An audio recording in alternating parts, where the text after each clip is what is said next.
Hooch, Mountain Dew, Giggle Water, Moonshine. Throughout history, it's gone by several different names. But here at Belmont Farm Distillery, they have perfected it. It's called Virginia Lightning. Today, with the help of a third-generation master distiller and a little American spirit, this age-old tradition is making a comeback. And this time, it's legal. In the 1920s and 30s, the moonshine business was a thriving one, with prohibition in full effect.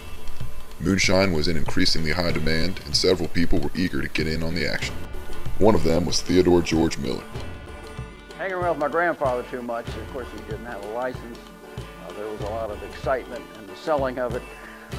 Business was good, but being a moonshiner wasn't an easy job.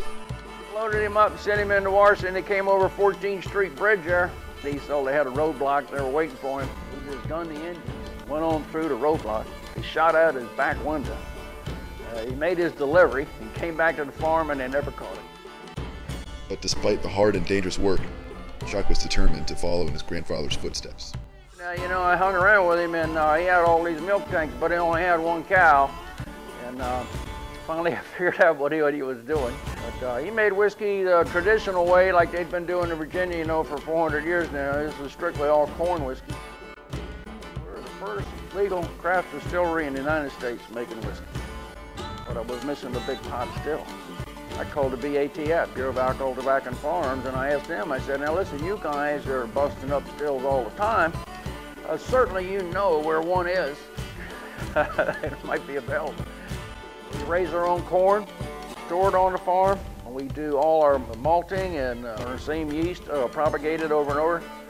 And we actually make the whiskey in an old pot still, like they would have done 400 years ago. It's a 2,000 gallon, all copper pot still.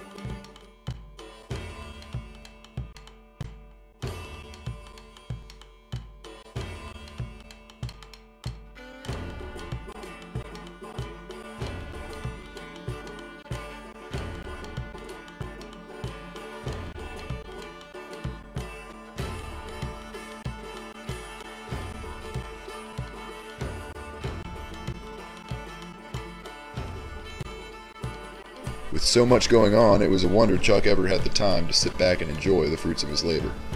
But when he finally did, he did it in his own special way. I really like mixing it with fruit. Some of my favorites are peaches. Of course, blueberries and blackberries and all that are good too.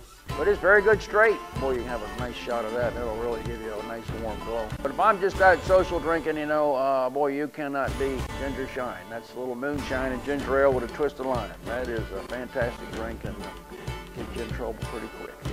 A lot of people don't realize, but the history of whiskey and corn whiskey in particular was started right here in Virginia in the year of 1612, Jamestown Colony. The Europeans had the technology, the Indians had the corn, and they met on the banks of the James River. And for the last 401 years, it's had a varied history. Even George Washington tried to get rid of it, couldn't do it. But it survived, and it actually flourished during the early 1900s when Prohibition came about. And even today, that trend continues in the woods, people making corn whiskey. We're very proud here that we are able to continue not only a family tradition, but we have an American tradition. This is an American drink, not only as corn whiskey survived all those years, but now it begins to prosper.